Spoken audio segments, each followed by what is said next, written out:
السلام عليكم ورحمة الله وبركاته. هذا تعليقي على حرق الكساسبة الطيار الأردني. بسم الله الرحمن الرحيم، الحمد لله رب العالمين، والصلاة والسلام على سيد الأولين والآخرين وعلى آله وصحبه ومن تبعهم بإحسان إلى يوم الدين، وارض اللهم عنا معهم أجمعين، اللهم آمين. أنا مش هعلق وأقول ردي على الكلمات اللي اتقالت أو الناس اللي قاعدين يتكلموا، ولا هرد على الهبل والعبط اللي قاعدين يقولوا شهيد واللي قاعدين يقول لك ده كان بيدافع عن الأردن. طب وبيدافع عن الأردن إيه اللي وداه يضرب المسلمين هناك؟ ليه يتم الأولاد ويرمل النساء؟ ليه؟ هو كان بيرمي عليهم شوكولاتة؟ المهم يعني مش هرد على الكلام ده كله، ولا هرد على الأمر الفقهي أو الشرعي في جواز حرق الإنسان حي أو غير حرقه. يعني أنا مش موضوعي النهارده ده.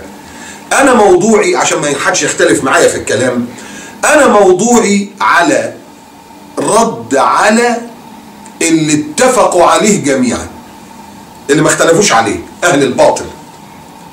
أهل الباطل كلهم دلوقتي شغالين على إيه؟ اللي مش مختلف عليه بقى، إن اللي يعمل كده ده يبقى مجرم ويبقى وحشي ويبقى ده جميل. اتفقتوا كلكم على كده؟ تاني اللي يحرق حي، شوفوا انتوا بتقولوا عليه ايه دلوقتي. طيب، عبد الفتاح السيسي الكافر المرتد عن الاسلام مش حرق المصريين احياء في رابعه؟ احياء، وشفنا اللي متخاشن ميت ومعمول كده، ده محروق، صور موجوده في رابعه. مش راح على المستشفى الميداني اللي فيها الجرحى جريح ممكن يتصلح يتعالج ويطلع يكمل حياته، حرقهم وضربهم بالنار موتهم، وفي النهضة وفي الحرس الجمهوري وفي المساجد. المهم انتوا قلتوا ان اللي يحرق واحد حي، شوف بتقولوا عليه ايه. طب واللي بيحرق الالاف دي، اللي حرق الالاف دول، ده ايه ده بقى؟ ايه حكمه عندكم؟ ولا انتوا عندكم الارواح مختلفه؟ يعني في ارواح عاديه وفي ارواح سوبر وفي هاي وسوبر هاي لوكس؟ ما اعرفش، ده موضوع كنتوا.